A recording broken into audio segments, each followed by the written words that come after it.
some people, when you cook burgers, if it's like a hockey puck, I'm not interested. I hate when you order a burger at a restaurant. Like, we're food talking right now. Yeah. You're going to spend $15 or $16 on some specialty burger at a restaurant. If it comes out like a hockey puck, we're going to have problems. That's not how hamburgers aren't supposed to be like that, bro, at all.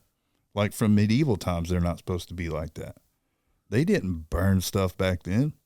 And that was some of the hottest times on earth during the medieval times.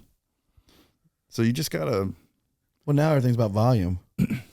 Well, fuck quality. It's all about volume. Yeah, but if your volume goes down because you negated to control your quality, then that's on you as a restaurant, man. That's all I'm going to say. We offer home, auto, commercial, builders, reps, and life insurance. Oliver's good. Oliver Shots Insurance.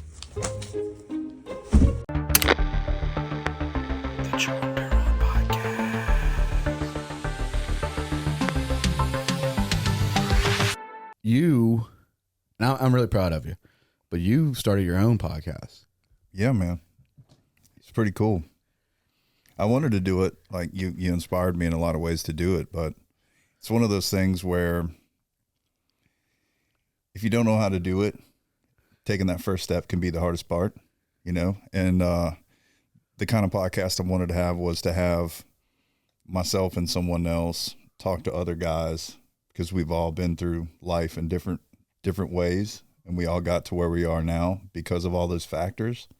And there's so many people now that get to watch YouTube and can learn that the easy way and not the hard way.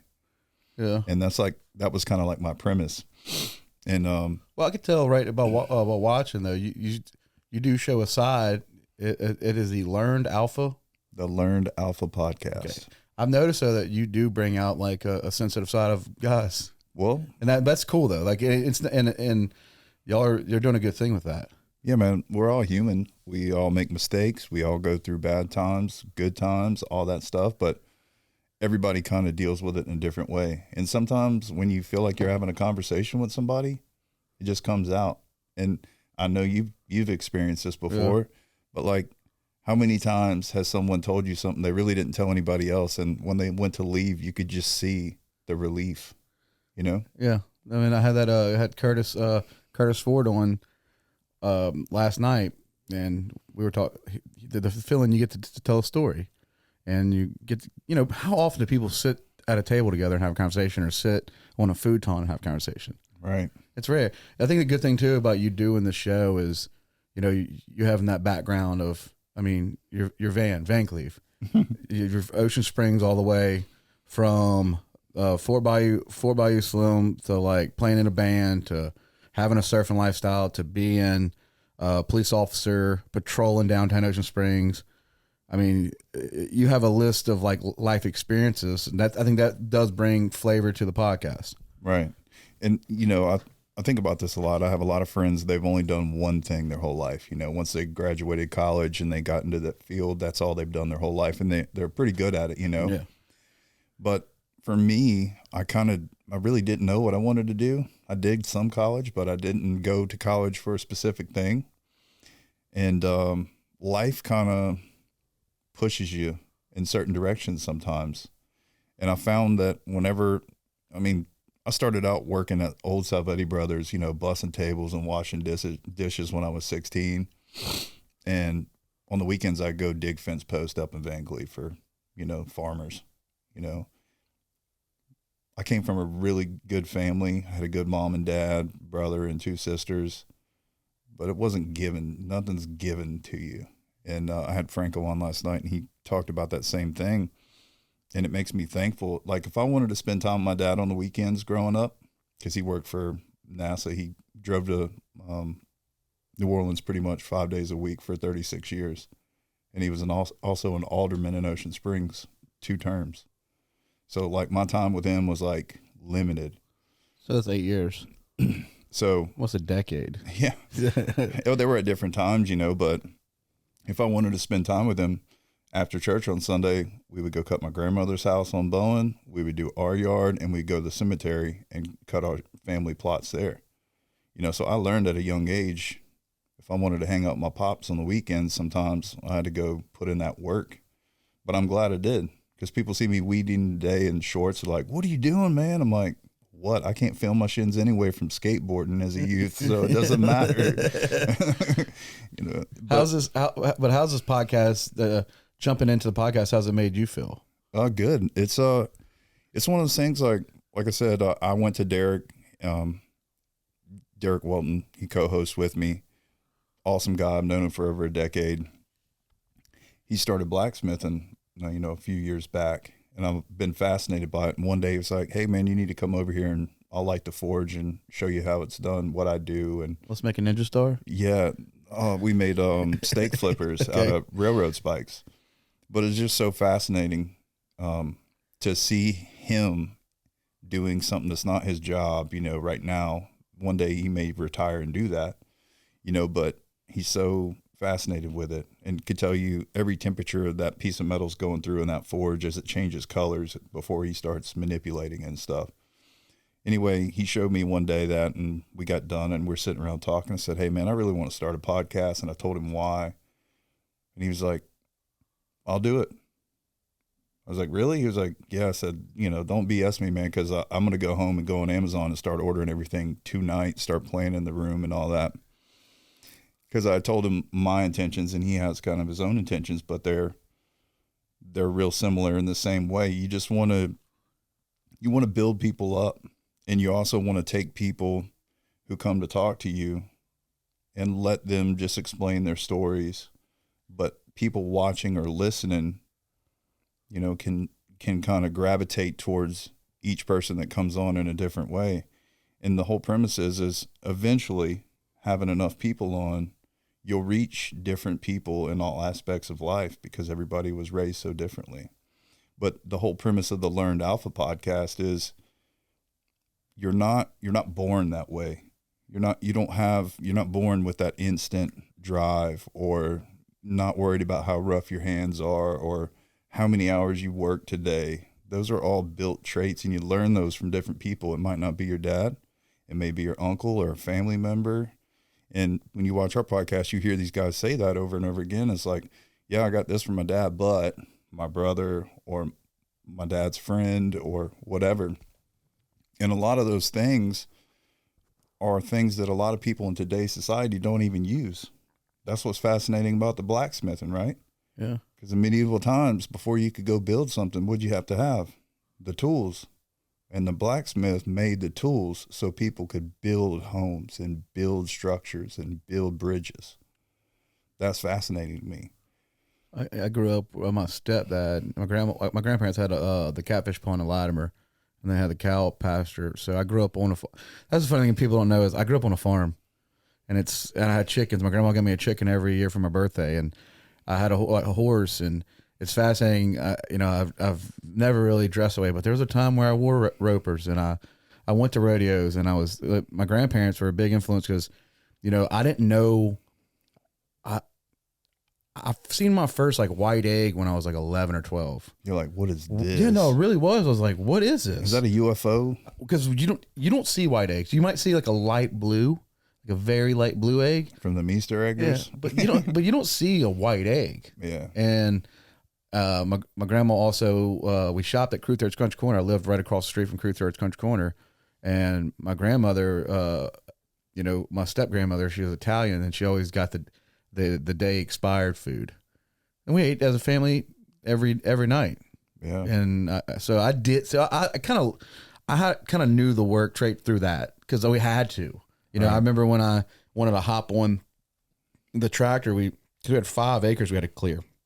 When you see people know that house, but when you see it, it's just 5 acres. And I was like, man, I can't wait to drive the tractor. I was 6. I was like, I can't wait to drive a tractor. Not a 0-turn tractor. I'm like, it's the rice tires, the Kubotas, yeah, the lime green one. And I was like, I can't wait. Oh, you want to drive it? Yeah, let me hop on. Just put it in that gear. The moment he's seen that I can do a straight line, You were working on the That was weekends. $1 an bro. acre. $1 an acre. You want to go to school dance? Yeah. You can start cutting. Get on that bush hog. It was fun. But the thing is, I can't say, I didn't have a bicycle. I had a 4-tracks. Yeah. I got a big red when I was 3 because we had an oyster driveway. So you couldn't have a bicycle in the country. Right. They didn't want, on the roads, this. What's your main road look like? Would you let Z go out there and play? Negative. It's like, that's a Toyota pickup truck. Listen to some Morgan Wallen just hemming down 60 miles an hour. Yeet, yeet. Dude, it's terrifying driving. But that was it. So, I did have ATVs. So it was a trade-off. Right. But I knew what work was. I knew it was like Saturday was we're doing yard work, or in the mornings getting eggs before school. There's a lot of fun things. Yeah, you're right. I think that's a good thing y'all are, trying to bring back. Well, it's important because one day if the power goes out, not from a terrorist attack or anything like that, but, look at our infrastructure. It's just crumbling, man, around us. And we're getting so modern that those things are going to disappear, and you're not going to be able to go to your phone and go, how do I build a fire? How do I get water out of the ground? How do I filter my water? What's the best way to catch a bass? Like, you can't Google nothing. But the thing is, and before I get onto that, you still have a little bit of that country in you. You got that hunter's orange right now, babe. You got that camo, that old school. Yeah, well, running dogs. Are you out there running dogs right now? No, yeah. I just wanted Crawfish and Beer is that lifestyle brand that we have that I have, and I actually brought in John Carter. He's now my partner in it, and I was thinking about doing a Crawfish and Beer hat, and just this style, and I was like, I just gonna do it as my insurance company. That is sweet, dude. Thank you. I'll make you one. But I was like, yeah, but I do. This is stuff that they did wear in the 80s and 90s. See, we had shotguns in the back window and rolled around with hats like that that said Miller Lite on them, and we didn't even drink Miller Lite, But do you think that? Have you noticed your view, the age that's listening to you right now? Have you kind of been able to study that a little bit? I mean, I know you're 10 episodes in, so it's going to take some time. Oh yeah, for sure. I always say like the first 30. Right. Like the first 30, man, it's like I said, I've been over 220, 230 podcasts. I could tell the experience that I've had just by not giving up. I mean, there's many times I wanted to give up. Right. Because number one, I hate the way I sound. It's just like how you got a good voice though. Thank you. But I don't think that. Right. And that's like a personal thing that I battle with. But there's times that I would think like, oh, well, maybe I shouldn't say that, or I should just hold off on being that. And I'm like, I'm ruining myself. Yeah. Be yourself, bro. Yeah. Well, it's tough though when you're trying to create it. Like you're creating a podcast and you're doing it like I said, I did it the same way you did it. And that's what I mean. You were talking about it. I ordered everything. Right. I was like, there was no, Jared Seymour was me and him, a big help. Shout out to Brownwater Banter and the sound, but Jared was having him as feedback was a big help. But you didn't have when I started, you didn't have a big community in it.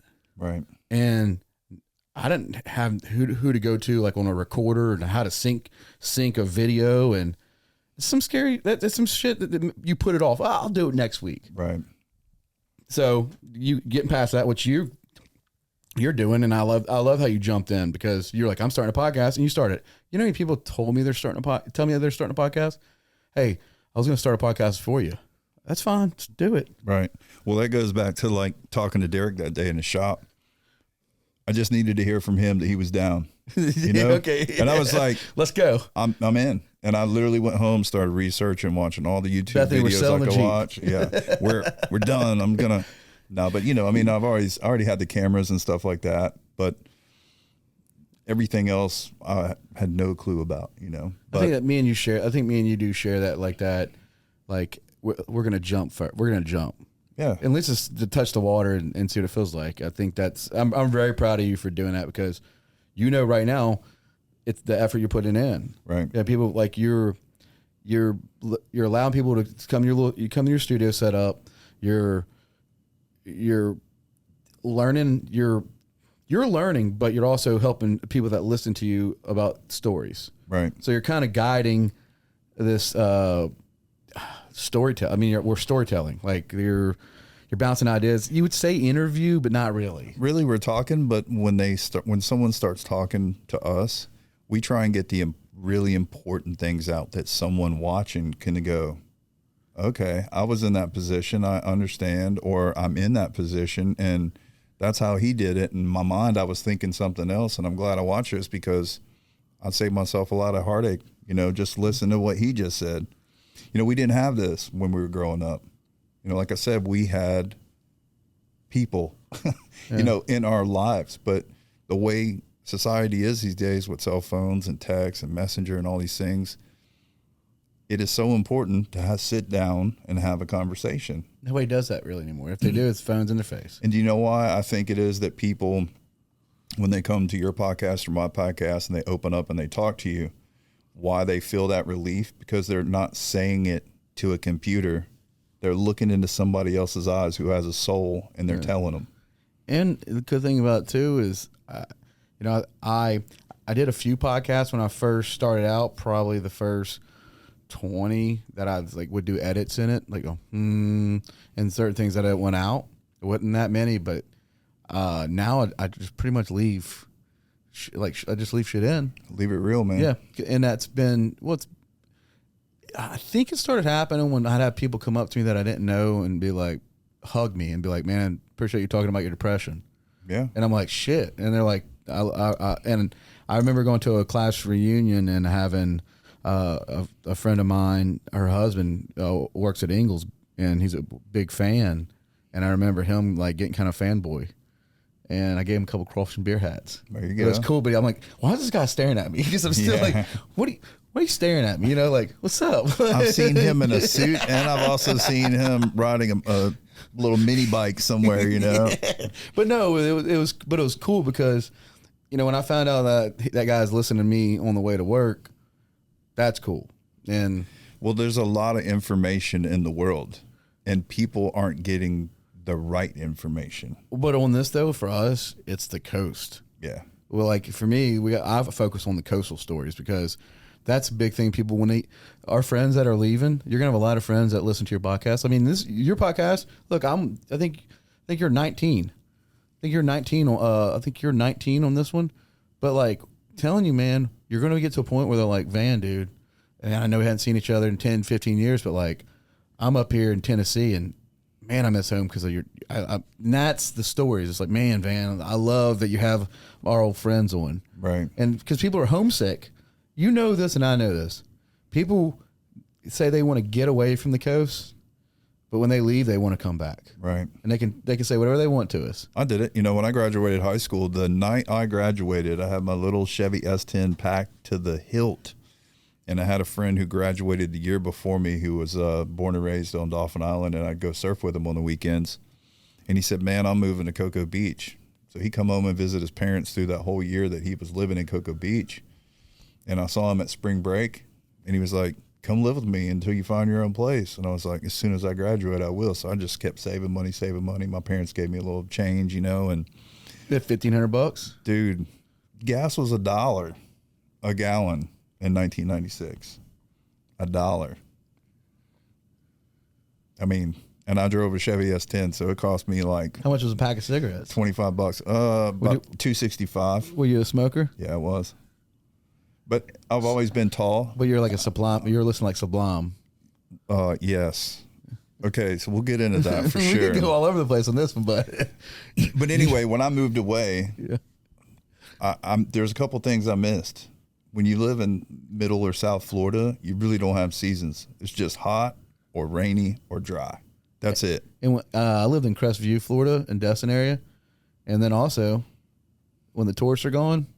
Yeah, it's like a ghost town. Yeah, it was wild. But the whole point of that is when I moved away, like you were saying, I always thought about, man, I wonder what the redfish behind my mom and dad's house are doing on the bank at low tide right now. Are the filler crabs getting just mauled off the bank? Because they had redfish where I lived in Cocoa Beach. You can go fish the canal. They're not the same. In the mangroves and stuff where they have little juvenile tarpon and stuff. And it was fun, and snook and stuff like that. But, man, when you're born and raised on the bayou and you watch the sunset every afternoon your whole life growing up, hit that marsh and it's just like gold reeds. Oh, yeah. And the gnats just swarming around. But they're so like, used to your skin. just smell the bayou, the low tide. I mean, when you're born in a place like that, it's hard to walk away from that. I love low tide and grass cut. That onion smell. Oh, dude, it just hits different. Right at springtime when the onions are growing. Yeah, but like you said, when people move away, they want to still feel that connection to the coast. And that's the other cool thing about doing podcasts is, you know, we're all learning, we're all growing. We don't stop growing and we don't stop learning, you know. So maybe somebody hadn't seen someone that comes on your podcast or my podcast in 10 years and somebody listens to it and they're like, man, good for that guy. You know, he changed for the better, or he did something that he really loved to do, you know, because we all grew up, we knew each other.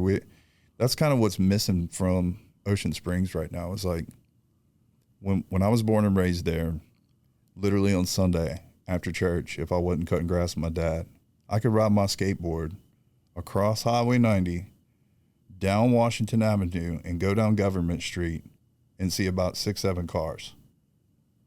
Now you will get run slap over by a golf cart, by somebody looking at some storefront. It is insane, you know? It's not a small town anymore. No, but it has that charm still, but it doesn't have that unique sense of community it did when we grew up there.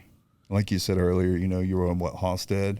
Yeah. Dude, same thing. You right could across the tennis courts. You could just scooch on down to East Beach and not worry about getting run over. I wish they would have took or abducted. Took Matt Stella's approach of doing the one way, shutting the roads down, doing one way, and just turning everything to parking lot. It's nearly impossible during the middle of the day if you have a full size truck to drive through. Well, there. so you know, Matt's thing was, let's stop because you know the beach. You know, at certain times it's one way. Hey, let's make it all one way. Have loading docks for the delivery trucks, and then everybody has parking spots because it's one way. So the parking spots, and then you have plenty of room. But now, yeah, I mean, I take my H2. You just see me go to the grocery. You need bullhorns for the front of that thing, dude. I seen Matthew Mayfield was there, and I pulled up right when I got it, and I climbed up, and he's smiling because he came on my old podcast, and figured out he things 74 inches wide, dude. and the thing is, I'm that person that lets you over. Like I'll tuck in, but sometimes if you don't do it to me, yeah, like the other coming out, the other trucks. And they'll just act like they got a big truck. I'm like, okay. It's not even the trucks. It's like the small cars that leave 18 feet on the other side of them and try and get as close as possible to you. And you're like, this is not how it works. Well, my thing with the small cars is the super loud music and the revving engines. Yeah. That still happens. Every day. Dude, I was by Knuckleheads and it happened to me. Yeah, it's like, dude, I mean, I think it was a Camry. But I will say we're growing, and I will say, yeah, you can't stop that. You can't stop the progress. I mean, even Van Cleve's growing. Oh, big time. I mean, for sure. How much land do you have up there? I got 7 acres. Yeah, like they're building neighborhoods by you now. Not too close to me, but how far away?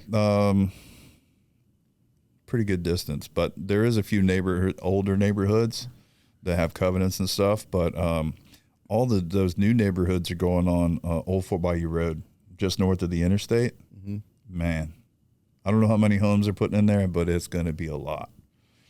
So, but it's going to happen because when you have, the parades and the festivals and all that stuff, you're going to draw people from other states who, especially during COVID, who experience like tyranny from the government, literally like all these things that were put in place to restrict people from moving around and all that. We had some of that, but it wasn't. Do you still wear your mask? Never. Okay, just checking.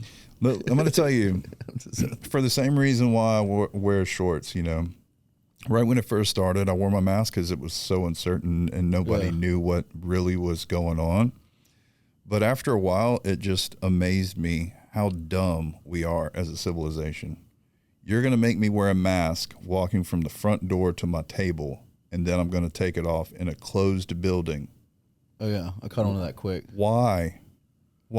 If you're going to let me sit down and eat my food without a mask on, why aren't you going to let me walk to my table without a mask on? I think a big part of it a big part of it for me was, I noticed that we like more rules now. And well, some people do. Well, but no, it's if you look across board on, it's just now it's always, like when we're growing up, it's like, be home by 10. Yeah. Be home. And now it's like, I want to hear people, you got to have this app for this tracker and this, and it's just always everything you sign up now, you got to follow steps. I was on Call of Duty the other night, and now they're like, we are monitoring your chat now. Yeah. So if you get on there and you're playing a video game and you start cussing, or talking shit, you're playing a video game, talking shit. They don't want you talking politics. Yeah, but so they're monitoring you, and people are like, well, look, it's like 17 or 18 years older. Like at 18, you're considered an adult. 100%. So that's the label of it. I can't help if your parents let you have that under the age. If your kid's playing Call of Duty and he's under 17, that's on you. Yeah, but that's like now I see that chat. I'm like, oh, okay, so it's gonna come to mass, but it's everything. It's like there's always get in line kind of thing going on now. I remember, like there's. You know why they do that? Because people just go along and to do it. I know. I've been looking at encrypted phones lately. There's the guy from Blackwater, Eric Prince. He's got a new phone out. It's like $1,200, but unlike Apple or Google, they don't sell your app information to everybody and their brother. They don't take all your apps on your phone, excuse me, and disseminate what you watch, what you listen to, because it's not just what you're looking at on your phone. It's what your TV's playing. It's what your radio's playing when you're going somewhere. That's how every time someone opens Facebook and they just had a conversation about new wood floors, all their ads are wood floors on Facebook and Instagram and all these things, because you've given them the permission to invade your privacy. So mine is like straight up like world, like it's straight like street fights at like fast food joints. I'm addicted to it. And then food.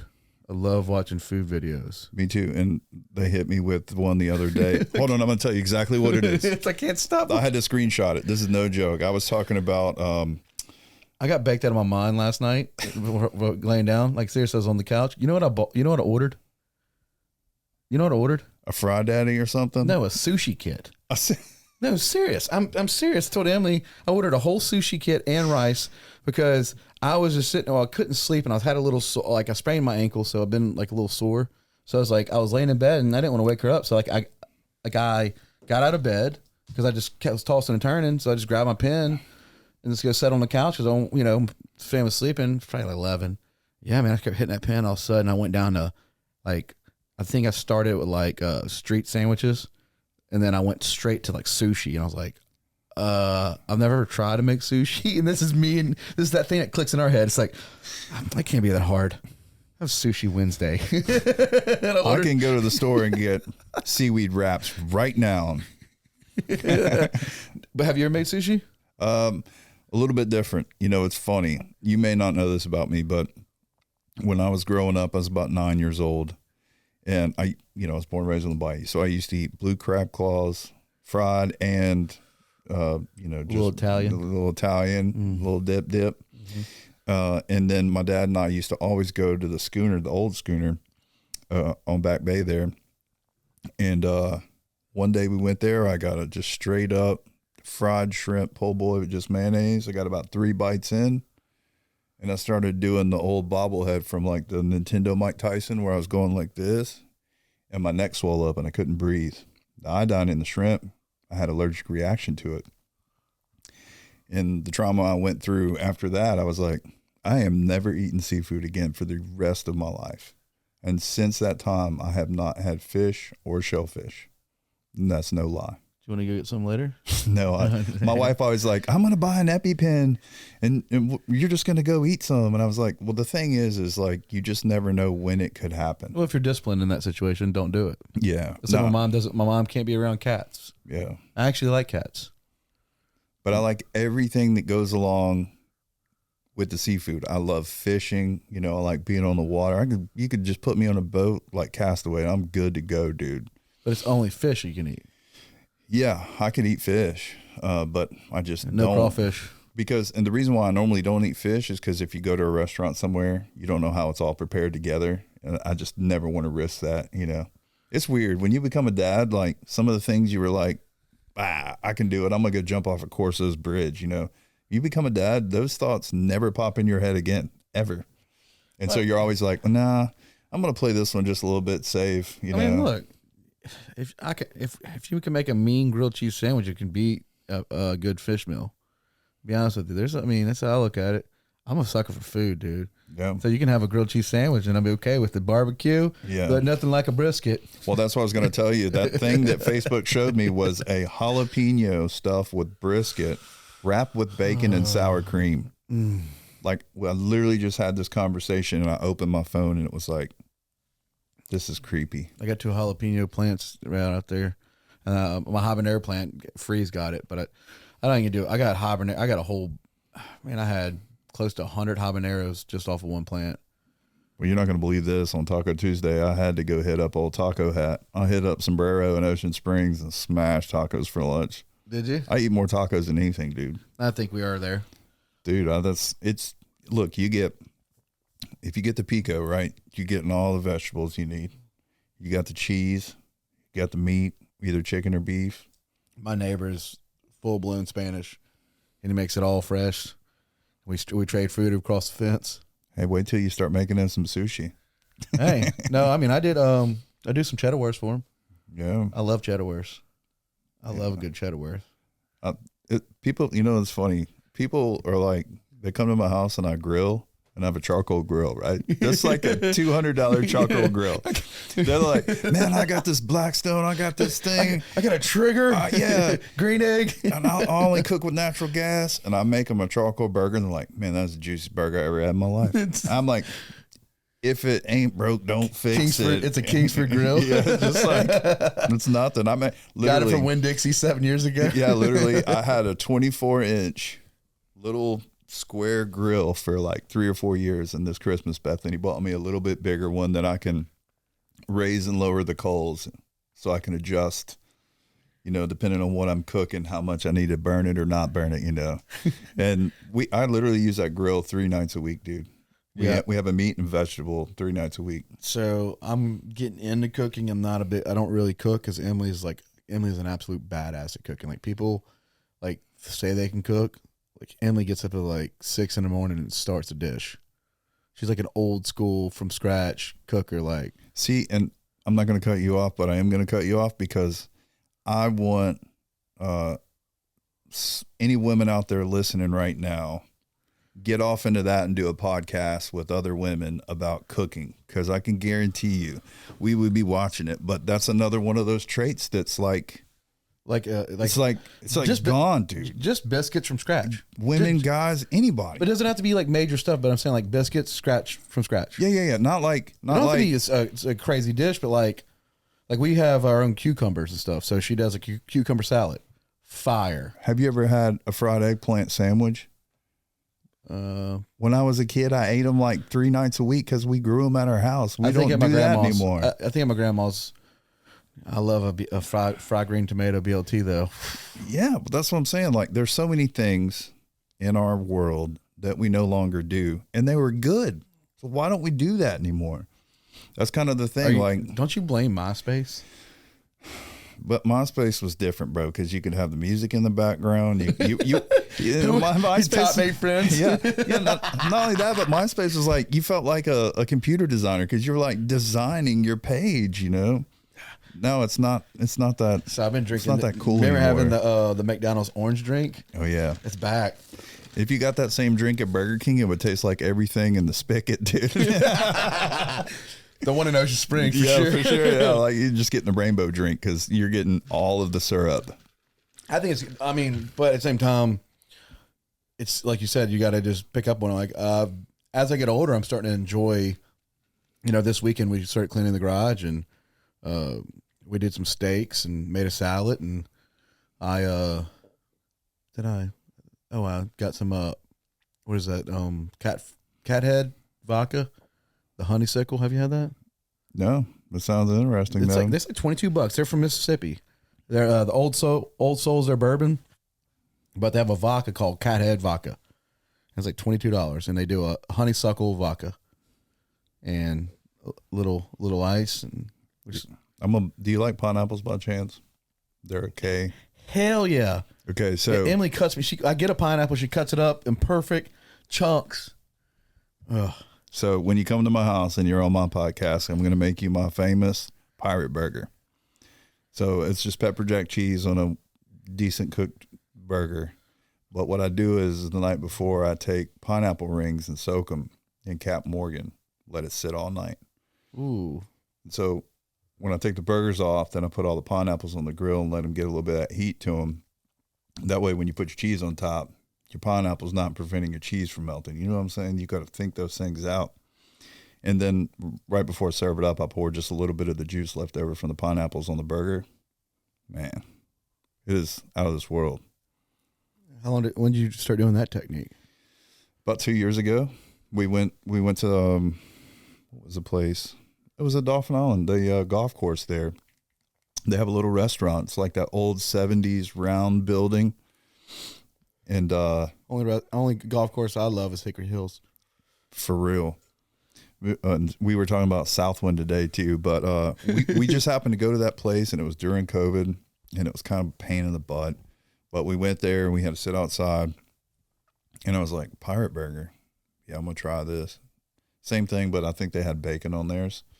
Bacon wasn't that great, but man, when I tasted that, I was like, oh, this is it right here. I'm going to start making this all the time.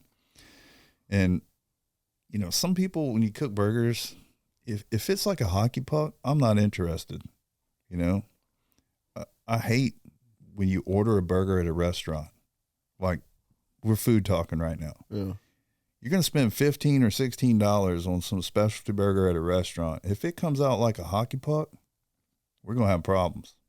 That's not how hamburgers aren't supposed to be like that, bro, at all. Like from medieval times, they're not supposed to be like that. They didn't burn stuff back then. And that was some of the hottest times on earth during the medieval times. So you just got to. Well, now everything's about volume. Well, fuck quality. It's all about volume. Yeah, but if your volume goes down because you negated to control your quality, then that's on you as a restaurant, man. That's all I'm going to say. Because you can do volume, but certain things in that chain line at a restaurant need to be hitting every time. Think about all the restaurants that have switched out in Ocean Springs, but yet you still have the Government Street grocery burger.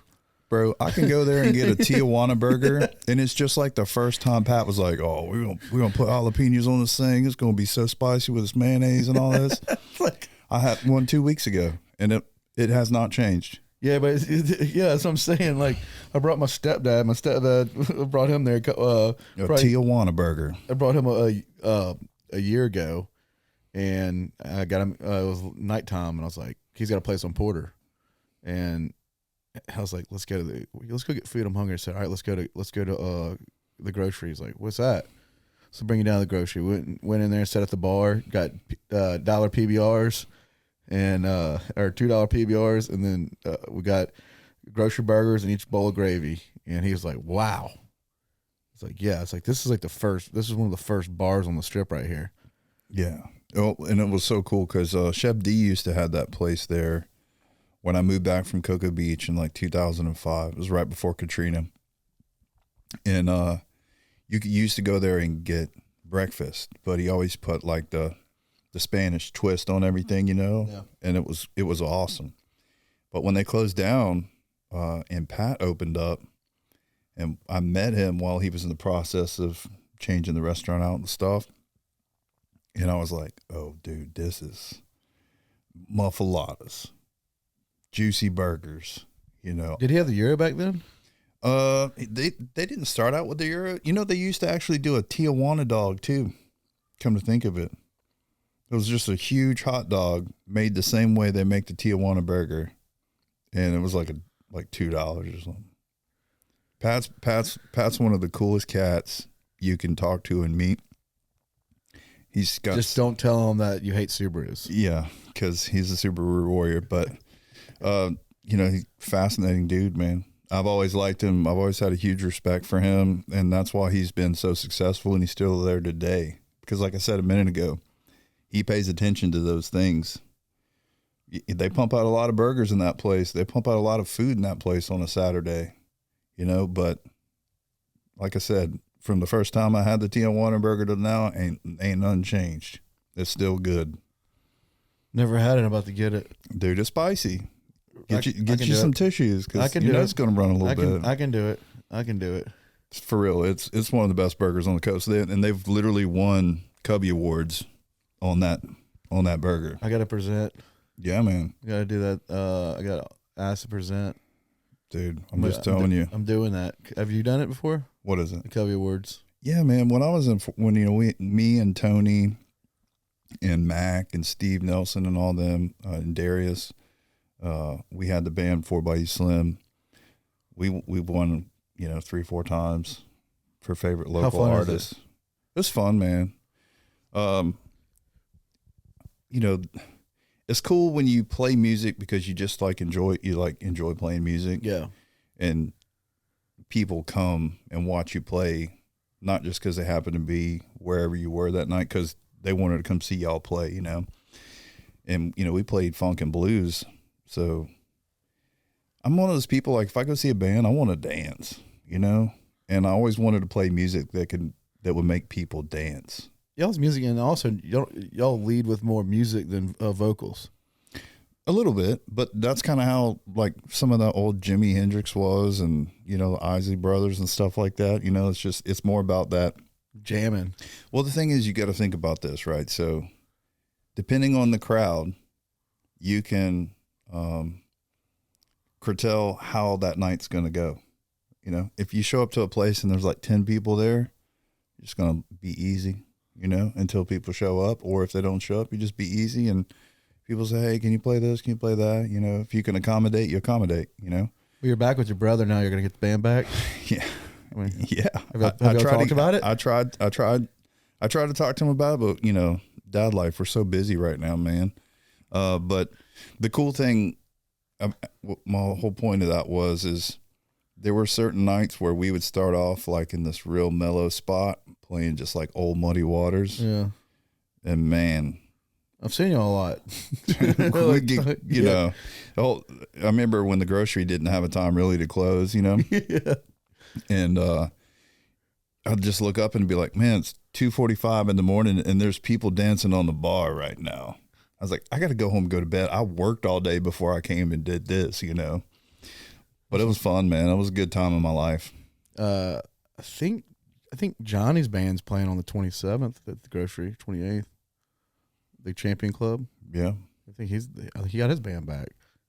Yeah, it'd be fun, man. You know, I look at it like I think y'all should at least do. I think y'all should do it at least every 6 months. Yeah, it'd be fun, man, for sure. And just every 6 months, even you don't have kids, like every 6 months, Fort Bayou Slim's coming. We're doing a show at the grocery. Oh God, that I'm telling you that y'all wouldn't miss a beat. Y'all are a jam band. Yeah. I mean, I've watched y'all I've watched you and Tony just sit and look at each other and just jam the whole time. It's that connection, you know. Yeah. But I don't know. I've always loved music. But the thing that got me into the blues is when I moved back home. You used to wear your fedoras? Yep. Straight up, dude. No, I bodied that. You know what I mean? I know. I'm just telling you. I had the Jesus piece and everything, dude. I'd wear wife beaters, jeans, penny loafers. Y'all were one of my favorite, and till this day is one of my favorite jam bands. Yeah. Because it's a lot of soul, it's a lot of blues.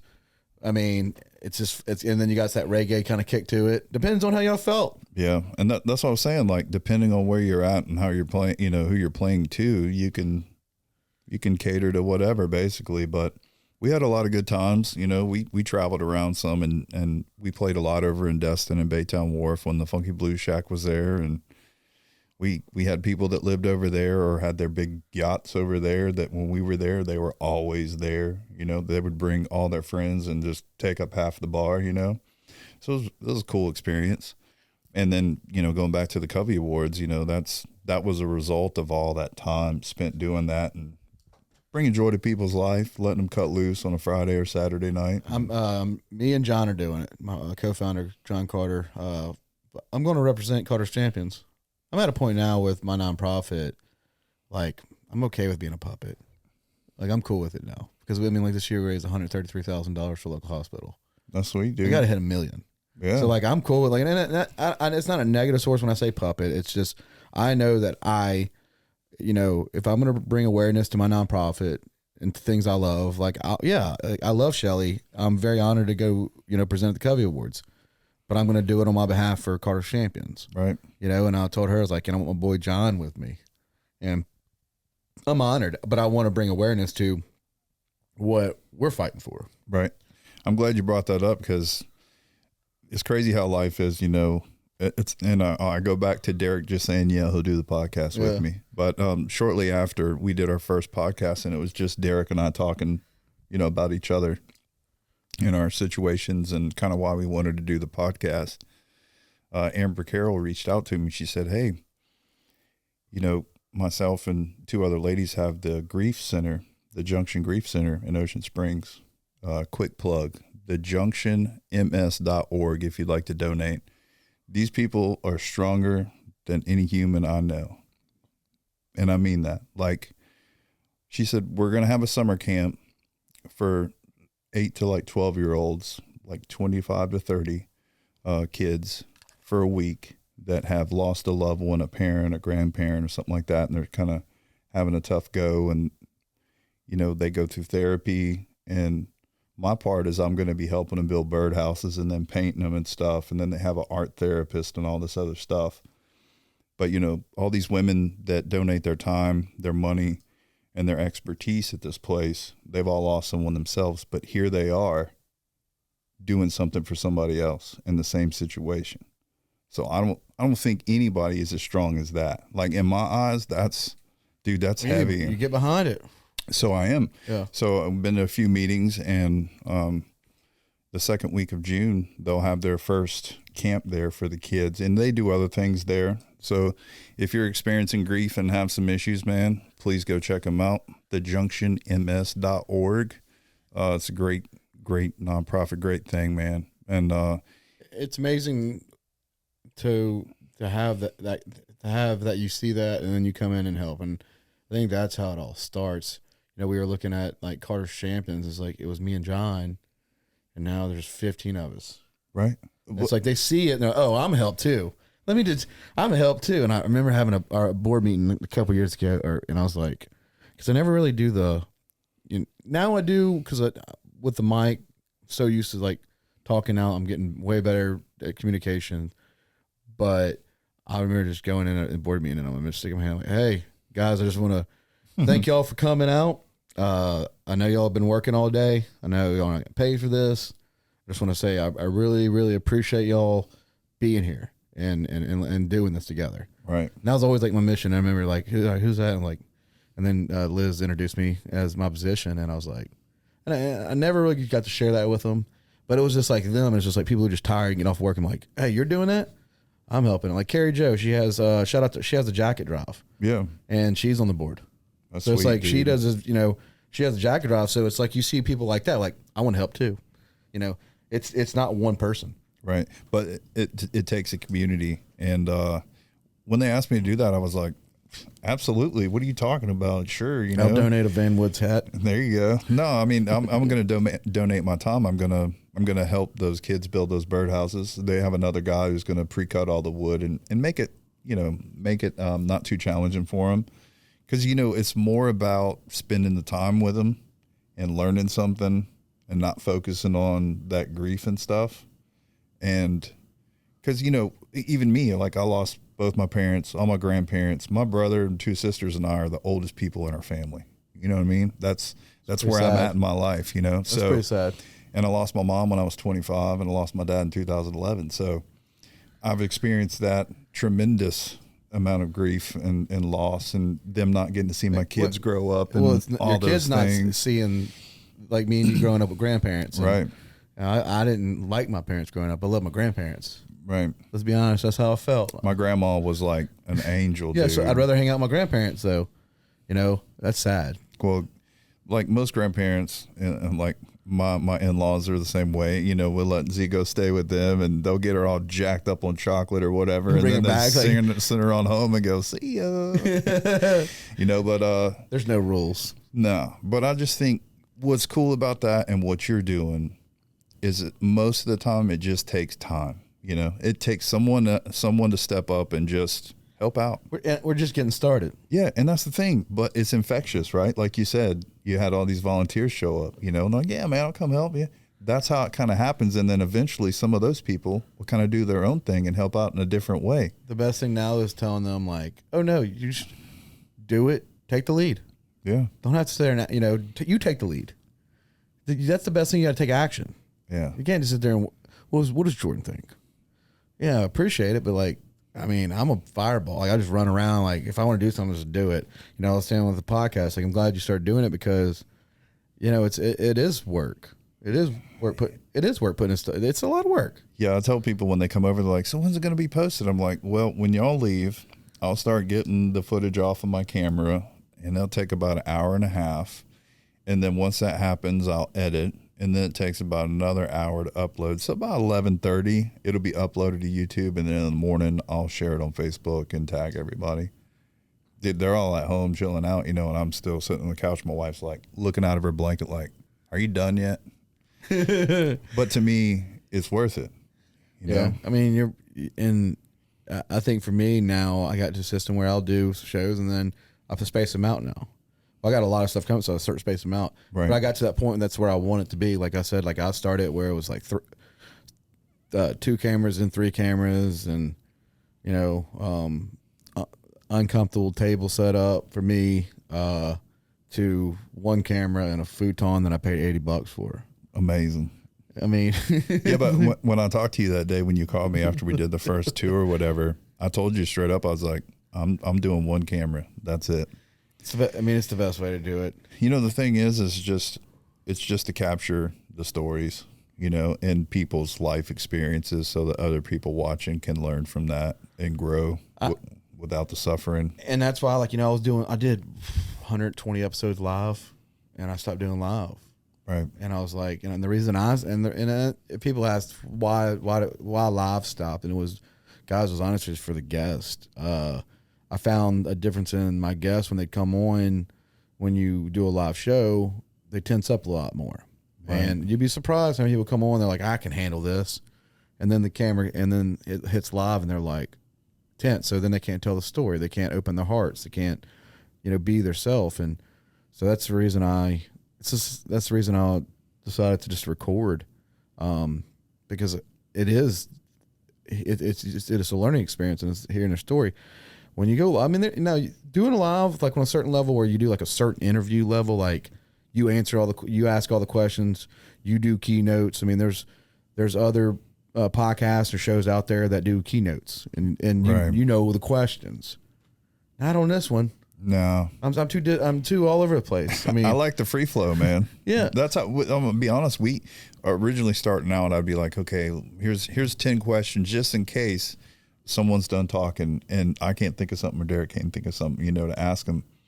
But after about that 5th episode, I told Derek that, and he was like, nah, we don't need that. So now I just put their name on the board and the episode number so we can just reference that and kind of who they are, and that's it. It's just talk. But that goes back to, I mean, I've had conversations with you on the phone, dude, for like 4 hours, bro. It's the same thing. You know, no, but for real, but that's, God, you don't realize, like, I get off the phone with you and I'm so inspired, not even sometimes about the subject, just the fact that somebody called and talked to me. When we grew up, Yeah. I knew everybody's phone number in my brain, right? Like, I could go to a payphone and call any one of my friends that were considered friends. I can't do that today. Yeah. I remember my childhood phone number. But people are coming back now. Oh, yeah. The numbers are coming back. The circle's getting smaller. People are realizing they're friends. like I said, like that's something like I'm gonna let you. I'm like tonight. Like I want you to try. I got my old setup mics. I just want you to try and see how that works. Okay. So you're gonna take them home tonight. Just test them out. Because like same thing when like I was doing photography. You got into photography. Me and you go back and forth. Right. And then you surpass me with action shots. And then you're teaching me about telescopic lens and how to shoot faster shutter speed. And then you. And me and like it's just watching. It's like you got into it. I remember you calling me. You got the same camera that I had, and then you started jumping towards. Well, I want to shoot birds. I want to do wildlife. You're shooting what you love. Right. You're big into wildlife, so you're shooting all this stuff, and it's fun to have. Like that's what I'm saying. Like if you're passionate about something, like podcasting, I'll help you. You know, like I said, my old mics are fire, and I want you to run them and see. Yeah. If you can notice a quality, and that's Jared Seymour. This is a A6400 Sony camera. This camera that we're filming on, I would say all in $900. Right. This is $900. Runs on a dummy battery. I wish I had something that was not. What? My two cameras are more than that. Well, no, but for sure, and they're a little more difficult sometimes. But this comes in a kit lens. Oh, it's a 15 kit lens already. With a scope on it, 1555. You don't have to stop record, and it's 4K, and it has auto tracking. Dude, when I found out about the stop record thing, oh no, I went through it too. That infuriates me. All over a tax, and you're in a deep conversation. Yeah, you're like, did my camera just shut off at 29 minutes and 59 seconds? And so I asked you about it, and I legit went on YouTube. It's 29 minutes, 98 seconds. Yeah, the guy was like, yeah, it's from a UK tax in the UK, so all the camera manufacturers don't want to manufacture something that's considered a movie camera, so they have to shut it off before 30 minutes, so you can't make a movie. I didn't know that. I just learned that. That's legit why. It's insane. Politics involved in everything, dude. A tax. Don't get me started.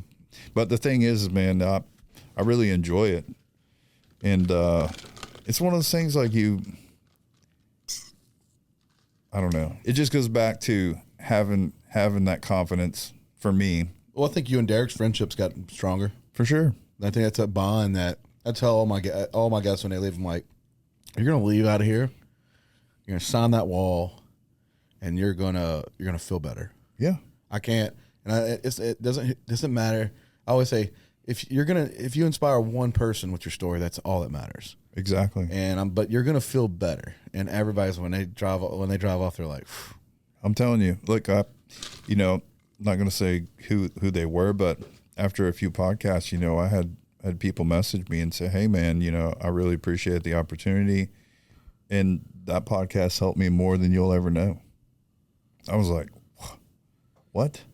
Here we are trying to help other people out, but the people that we're talking to are actually getting help too, just from having a conversation. Like I said, I think it just goes back to. But you've always expressed yourself, and I've always expressed myself. Right. There's a lot of people that don't express themselves. Right. Like they know who we are. Right. And that's just something because that's how we carry ourselves. Right. And there's a lot of people that hold a lot of stuff in, and they need it. I mean, this is scary. I mean, this is a scary situation where, I've also had the same type of guests, and it's like they hadn't had somebody to talk to in a year. Yeah. And they've been going to work and going home and drinking, going to work, going home and drinking, and I'm guilty of that. I mean, there's several times I've been on a binger, but I've always talked to people. Right. And I think being on a binger and not talking, and you can say, I love not talking to anybody, but you have to talk to somebody.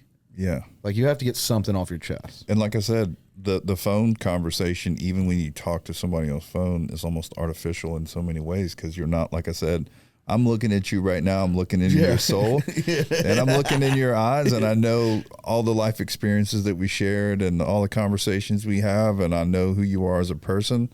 It just means more face to face than it does. When did you want to start doing a podcast? How many years has it been? I know you talked about it about a year and a half. Yeah, I know you brought it up. You brought it up a while back. I remember you bringing it up one time. So it was Derek that made you pull the trigger. Yeah, I had somebody else, and It just never came to fruition. Like I didn't feel like, okay, we're going to do this. But not just that. Like for the type of podcast I have, I wanted to be a certain type of person to help me do it, you know, because I can talk to somebody like I'm talking to you right now and it's no big deal. But for the same reason I want to talk to different people every week, it's nice having somebody with a different perspective who's similar, sitting right next to me, asking the question that I didn't think about that may resonate with somebody watching. And I think for me, I'm going more into the medical marijuana lifestyle. I mean, I'm kind of the first. I feel like I'm bringing a voice to it.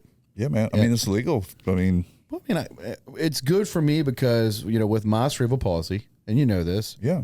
I've Papania. You remember Chief Papania from Gulfport? I do. His grandbaby was there, and he just gave me a big hug, and he grabbed me and goes, "You've lost a lot of weight." I'm like, "I've cut back on booze." Yeah. And it's like, "I've lost close to 20 pounds." And he's like, "Wow." I'm like, "Yeah, man." I got my medical card. Yeah. Chief. And he's like, "It's good, man." He's coming on the podcast. But the thing is, man, like pharmaceutical companies have ruined more Americans' lives pretty much than anything else in the world, man. I think here's my play on all this stuff is you got to have a voice, like, from doing the pink dress run to getting to stuff. Like, I remember somebody tell me, like, well, you and John can, or, do it this way or done it this way. And, could it be done this way? And it's like, the thing is, me and John did it. Right. Like, and what falls behind us down here, and we have people that started nonprofits because of us. And I love that. And I don't go, "Oh, thanks for copying me." It's like, right, beat me. Yeah. I want you to be better than me. But like me and John did take the leap. And it's like the same thing with this metal stuff. It's like, I love it. So of course I'm going to support it. Right. I also vote right and left. Right. I have views on both sides. And so I'm going to do how I feel. But I guess what I do? I actually vote. Right. I was talking to Curtis last night. I was like, you know how many friends that we have that talk, Trump this or Biden this, and it's that they don't have a voter card. No, not even that. But like for me, like I always take the stickers. And if you notice on my podcast, I have it on my headphones right here. So every time you watch me, that I vote every time. I just wish I made primaries, local stuff. It doesn't matter what it is. I can't in good conscience complain about something if I'm not participating. Yeah, and the thing is, I vote. I vote for. I mean, Stabley, Bryce Wiggins, and Lewis. Still support them. All three of them lost. Yeah. To still carry that pride because that's who I voted for. Right. And I ain't ashamed. Like, I honestly felt like Stabley had a good view on things, and I'm still going to support Stabley. Like, I'm still going to support Stabley because what he stands for. Right. And people will, you can do this person. The moment you tell me how to vote, then yeah, we're not friends. I don't want to have a conversation with you. Like, you vote for who you want. Yeah. Same way as like, it's kind of like you listen to whatever you want to listen to in your own house, man. Yeah. It's the same way when you go vote. But one thing that a lot of people are kind of waking up to is like on the state and federal level, they're all the same. It doesn't really matter, man. They ate the same steak. They're just trying to pass more money. they're birds off, their feathers off the same bird. And it's sad, man, because,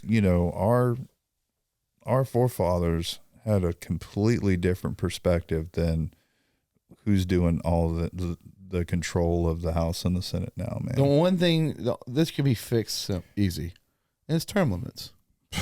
That's it. This is preach it, brother. Preach it. But it's common sense. Term limits. It's like, you can't stay in power forever. Then you're like, if you're talking about a dictatorship, like there's a reason why every 4 years you vote. Okay. 8 years is plenty. 8 years is 8 years is plenty.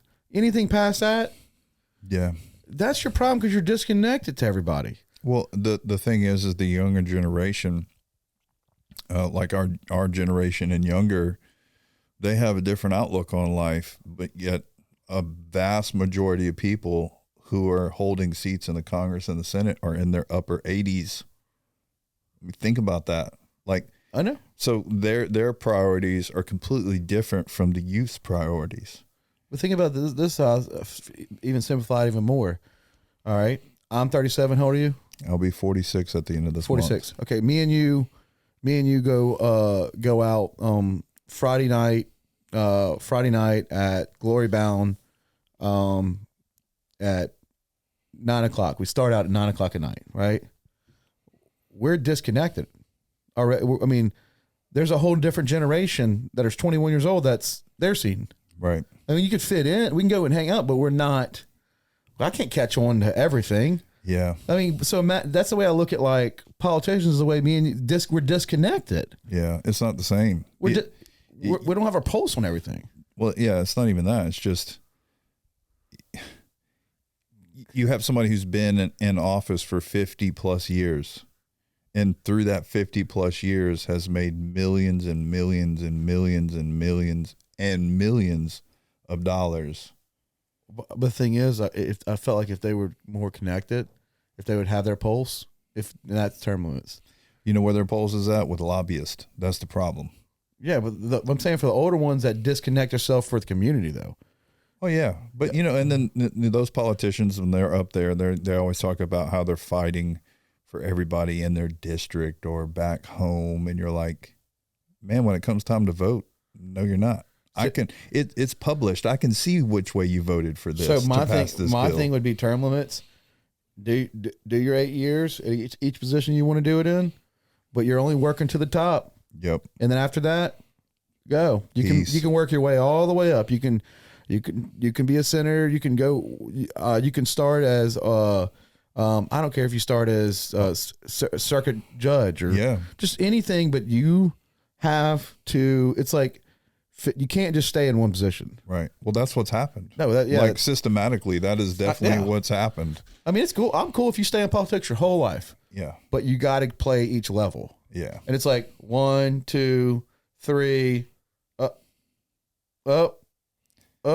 You're out here. Yeah, it's like it's like, well, up. And you know, and then when you, and here's why I say this. This is what I'm saying with the older people too. It's like they got lost. And that's the problem with them staying in too. It is a lobbyist, you know, because like my stepdad is Scott Leveland. He's a lobbyist. My family is lobbyists, but he likes fighting for stuff. Right. But when you put their, like when you lose, I actually have some sympathy for some of them that are like, they just haven't came out and hung out with anything. Because the only time they come around is during elections. That's right. They need to do that more. Yeah. Like, and that's when that term limit thing comes in, because you gotta, if you got term limits, you gotta be out all the time. You gotta be a Ricky Audemars. Right. Like, look at Ricky. I mean, you gotta be a Ricky Audemars. You gotta go hit that pavement. Well, that's the thing. The disconnect is there because those people have been in that position so long that they no longer see us as anything other than a vote. We're peasants. I mean, I'm just gonna call it how I see it. I mean, to be honest, dude, I just want people to use common sense and go, okay, hey, what's actually good for our country? What's good for the actual taxpayers of our country if our city? If we're in medieval times and there's a castle, where would we be? I would be probably underneath the blacksmith forge somewhere down there living with the rats. But they'd be like throwing us tokens. Yeah. They'd have a parade for us. I mean, it's a situation where there's literally there's two classes. And like you said, it could be fixed with the term limits would definitely change a lot of that, but it'd make it competitive. Have you ever asked yourself why some of those people never had real competition for that 50 years in that district?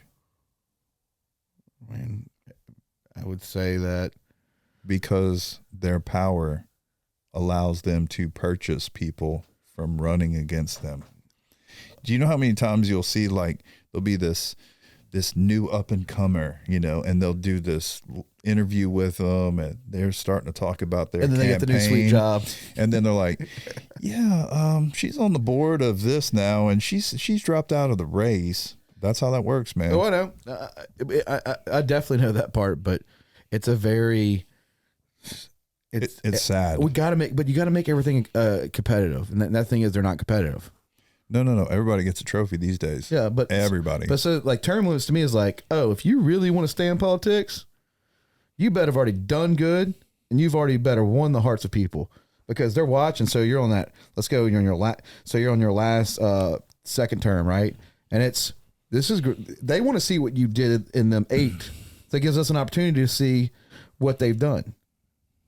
If they haven't fulfilled, they're not going to step up. Well, this is what you get. This is what I look at, right? So every 35 days or so, I go to the world debt clock and I go to the U.S. Do you know what the current debt to GDP rate is for the United States of America? I have no clue. 121%. Jeez. So we're spending more than what we make.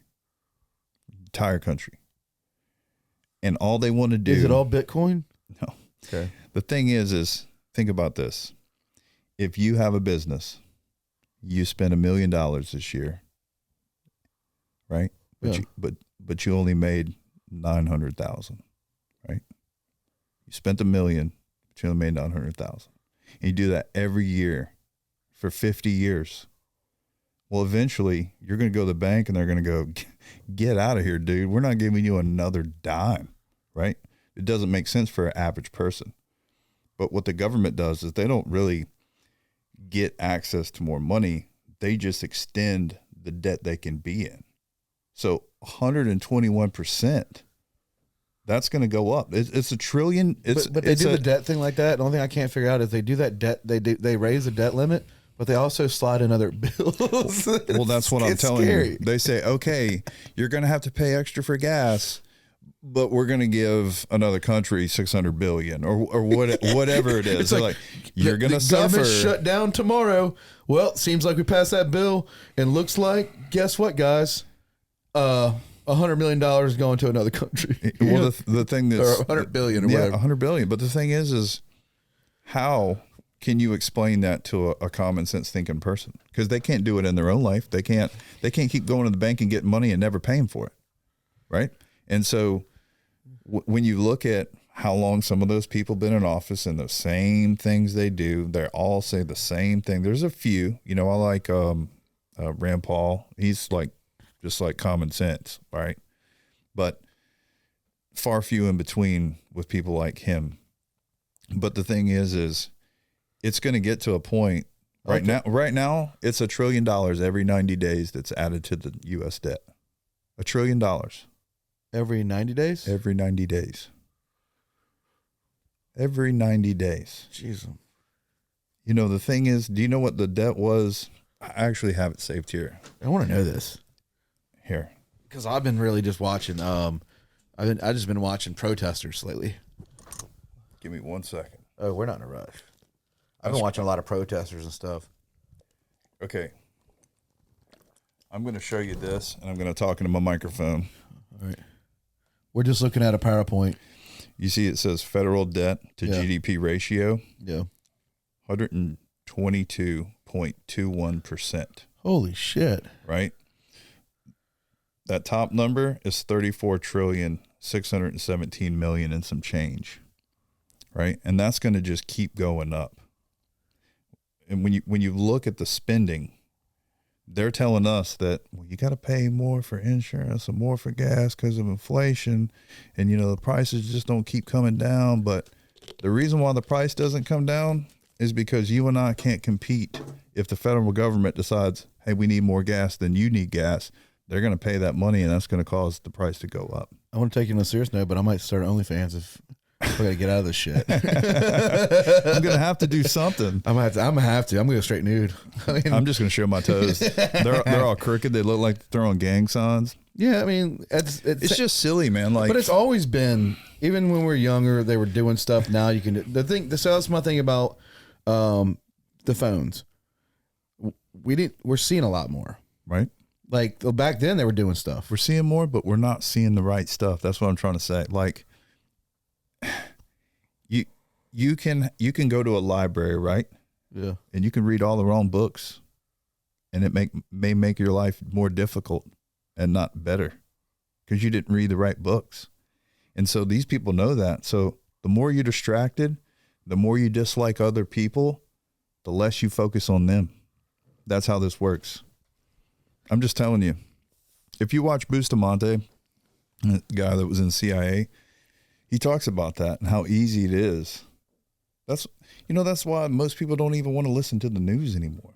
Remember when we grew up, almost every night of the week, there was at least one good story every night of the week. This kid, did this and helped this old lady out. Man, that's so far few in between these days. It's all, I think that doom. So you nailed it. So that's a big part of why Carter's Champions go back to that. Oliver's at every event, right? Jersey Mike's when they, the day of giving that they gave to us, So and I worked out all day long, and my son was out there, and he sees that. He sees dad out in the community. He sees dad out. Dude, he's a cool kid, by the way. But he gets to see that, right? Because I won't let him see anything else. Well, that's why, like you said about him seeing you. My dad helped people in the community out. He was an alderman. He did all these things, and he didn't ask for anything in return. But that's what you got to. Everything has to be fixed by there's more politics above us, but we got to focus on what's happening in our community. That's right. In our town. And I know my son sees all that. So and sometimes it's just that one spark that starts the blaze, man. Now it's like every time it's like now it's always a Senate hearing. It's like, God, it's so silly, man. It's like earlier was it John Kennedy? Is that the from Louisiana? Yeah. And he was like blowing his nose, and he's like, and he does have some points. He does have some points, but it's like now because everybody's so in it, right? So it's like it's always now like go back to O.J. Simpson trials, the Johnny Depp trial. I was okay with that.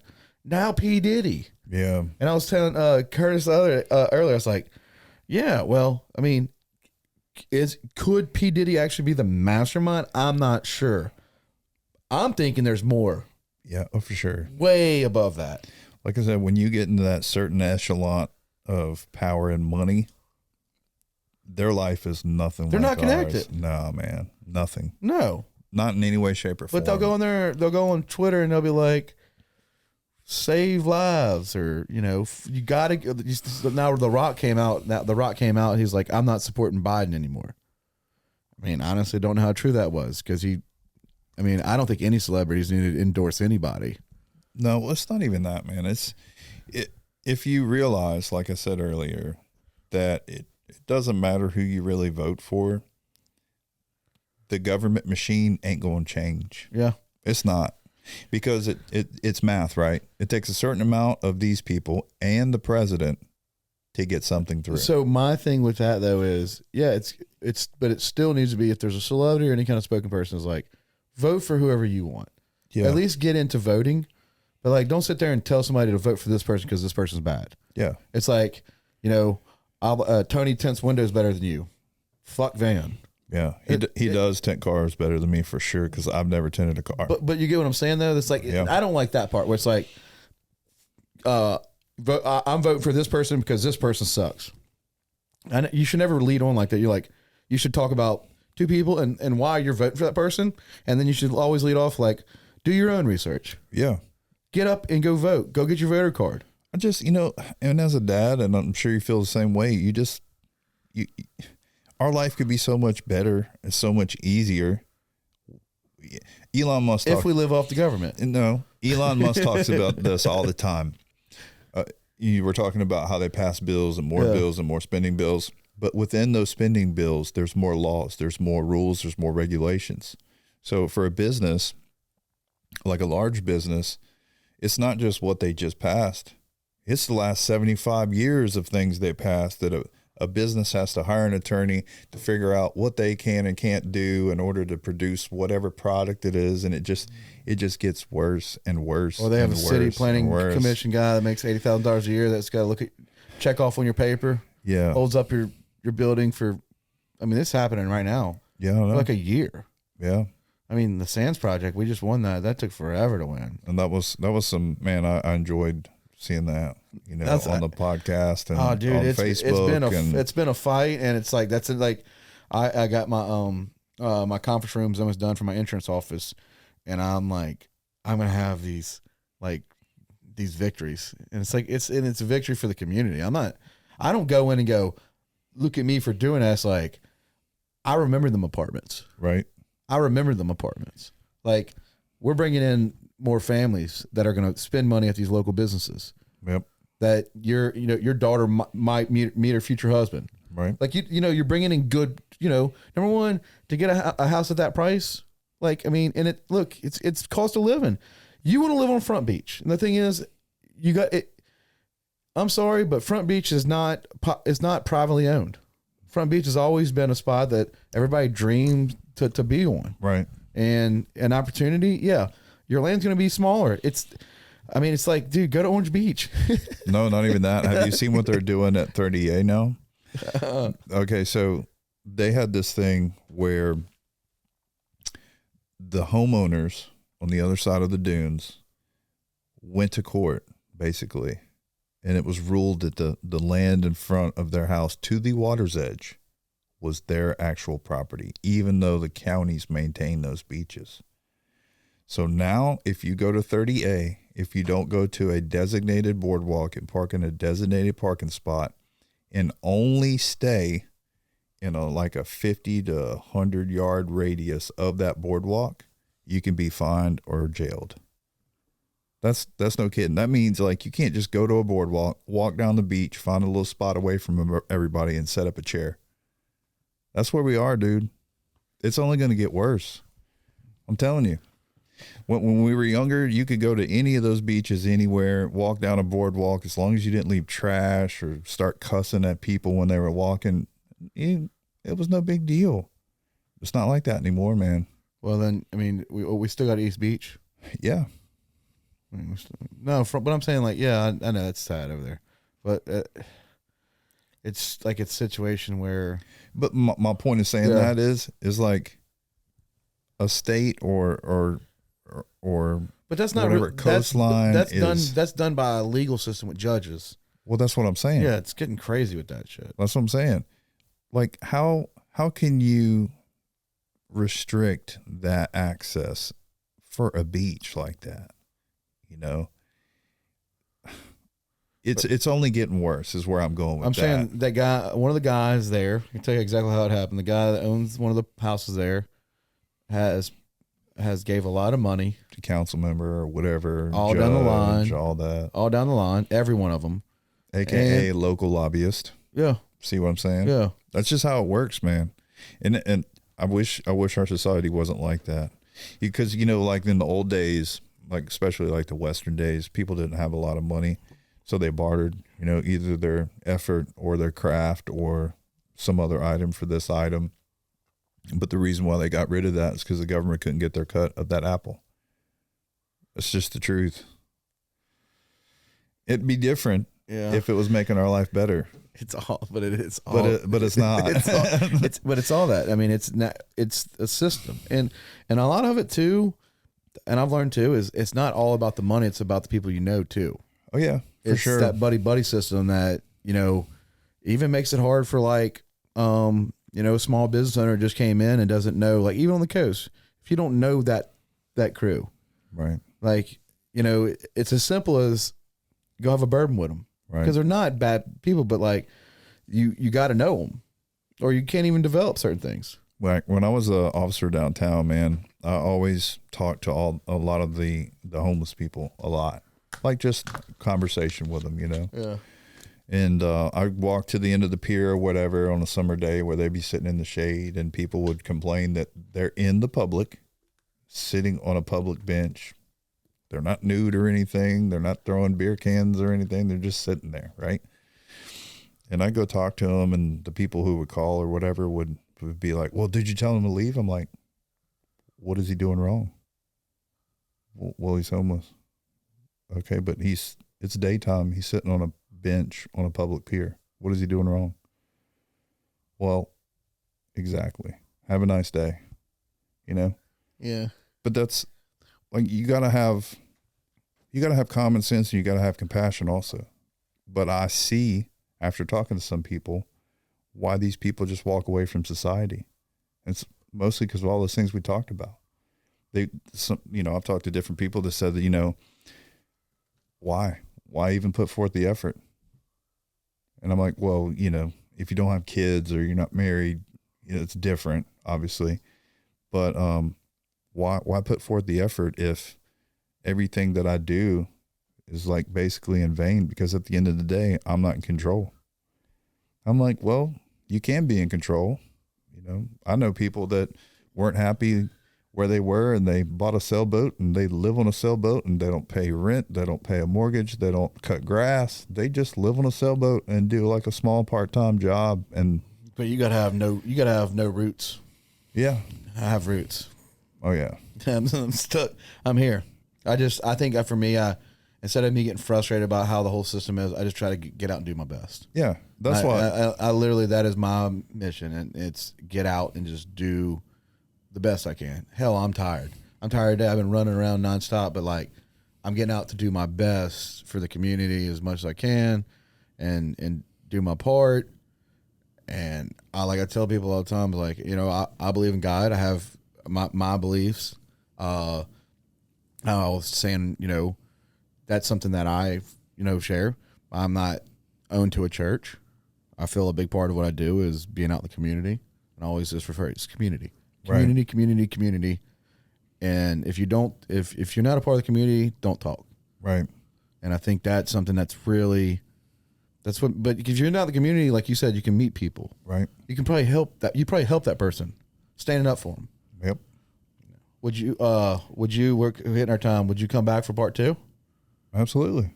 And we're going to dive in more, but this has been a good podcast. I've really enjoyed having you on, and I'll definitely love you, and I'm proud of you for starting your own. Oh, I love you too, man. I'm thankful for all the help you give me. Plug whatever you want to plug, and I'll put your links in my podcast when I drop it. Yo, like I said, check out thejunctionms.org. It's amazing people. And you can check our podcast out at the Learn Alpha podcast on YouTube. We appreciate it. Take care, guys. Thank you. We offer home, auto, commercial, builders, reps, and life insurance. Oliver's good. Audio for shots is rich. The